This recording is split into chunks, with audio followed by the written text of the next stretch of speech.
Hello, I decided to put together a site from one of my publications to help teachers who might want to try to work with the project that I proposed. So I had a lot of fun putting this one together. Let me show you around. There's two creatures, invertebrates, that can be used to do some really nice research studies in your classroom. And so pillbugs, they're actually crustaceans and isopods, and water bears that are a different phyla called tardigrade, a lesser known, are the subjects of my Google community here. And I pinned to the top this image that I took from my actual dissertation quite a while ago, which is an embryonic pillbug. I had dissolved the egg away. They're kind of a hard cyst like sea monkeys or brine shrimp eggs. And I dissolved it away and then put it under the microscope. So I thought that was a good one to put on pin it to the community as the picture, which was a little hard to figure out, but I did find out how to modify it.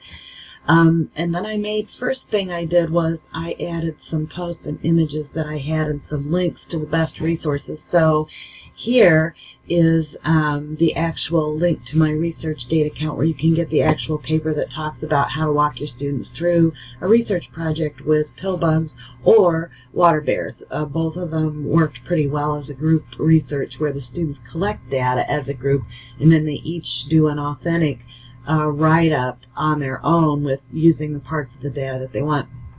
And so some of the support information, you know, a publication's always short and you can't get everything people would want. One of those things that I did was a link online to the key that I have made for the isopods of Ohio that are it's sort of going to work across the U.S. and actually in a lot of other places, because these pillbugs are all over. They're cosmopolitan. They're all over the world. Of course, they can't cover all the species, but there's 17 pretty common ones. And so that's a quick online key. And there's information on how to connect with me if people would want me to help them. Here, I'm going to be adding some of my best references as I find them to this category or discussion thread. And then I'm still working on how to organize it, but my daughter did 2 prints for me of isopods and water bears for her senior art project, so I had to add those in there, a couple examples of what she did. So there's the pillbug. And then I added some YouTube videos, and this is a pretty nice one some students did themselves about how to find and make an isopod habitat. That way you could keep them in the classroom. And there's a lot of references I'm going to add slowly over time out there to help do this as well. So that's one half of the site I'm going to work on and try to reorganize. And I did find out how to make it a category where anybody could join and add comments, images, whatever they wanted. And so I thought they were discussion threads, but then I found out you can go in and make these categories.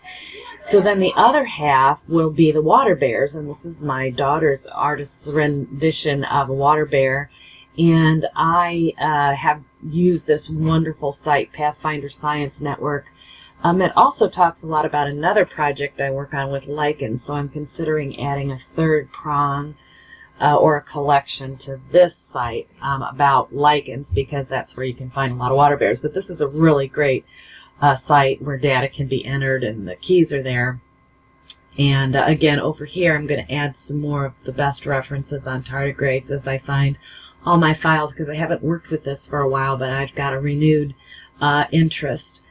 And then I did also find a really nice video on how to find water bears, and I added that. So I'm trying to, every time I do something on the isopod side, make an equivalent post for water bears.